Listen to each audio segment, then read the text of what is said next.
જૂનાગઢનું મનપા તંત્ર નવરાત્રીના 8મા દિવસે જાગ્યું। 8મા નોરતે ફૂડ સ્ટોલ પર ચેકિંગ કરવાનું યાદ આવ્યું। 8 દિવસ સુધી લોકોના સ્વાસ્થ્યની તેમણે ચિંતા ન કરી।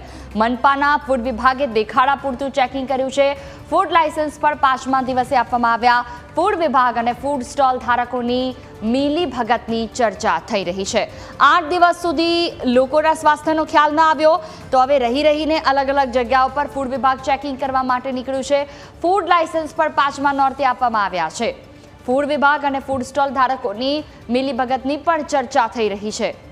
વધુ માહિતી સાથે સંવાદદાતા સાગર ફોન લાઈન પર જોડાયા છે। જી સાગર, જૂનાગઢનું મનપા તંત્ર કે જ્યાં 5મા દિવસે તો લાયસન્સ આપ્યા અને એ પછી પણ જે પરિસ્થિતિ છે એમાં એવું સામે આવ્યું છે કે તેઓ 8મા દિવસે અલગ અલગ જગ્યાઓ પર ચેકિંગ કરવા માટે નીકળ્યા।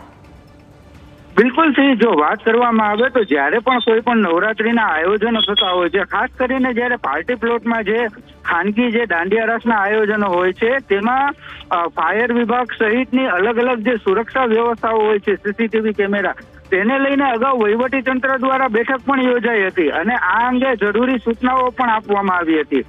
અને જ્યારે ફાયર એનઓસી સહિતની જે તમામ વ્યવસ્થાઓ હોય છે એ કરવાની હોય છે, એ સમયે કોઈ પણ કામગીરી કરવાને બદલે જ્યારે 22 તારીખથી નવરાત્રી શરૂ થયા અને ત્યારના 5 દિવસ પછી એટલે કે એ પછીના 27 તારીખે મનપા તંત્ર દ્વારા જે કાંઈ પણ ખાનગી આયોજનો છે તેમાં જે ફૂડ સ્ટોલ હોય છે કે જે ખેલૈયાઓની સુવિધા માટે પાણી સહિતની ખાણીપીણીની જે સુવિધાઓ હોય છે તેમાં આપવામાં આવે છે, તેનું ફૂડ ચેકિંગ કરવામાં આવ્યું હતું કે તેને લઈ અને કોઈ પણ પ્રકારનો જે ખાણીપીણીને લઈને કોઈ ફૂડ પોઈઝનિંગની ઘટના ન બને।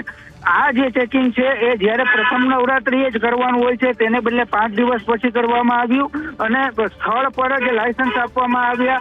એક રીતે મનપા છે એ આવી કામગીરીને લઈને પોતાની પીઠ થપથપાવી રહી છે, પરંતુ આ કામગીરી છે એ જ્યારે પ્રથમ નોરતે થવી જોઈએ એને બદલે 5મા નોરતે થાય છે, તેને લઈને પણ અનેક જે મનપાની જે કામગીરી છે તેને લઈને સવાલો ઉઠ્યા છે। જી જોઈએ।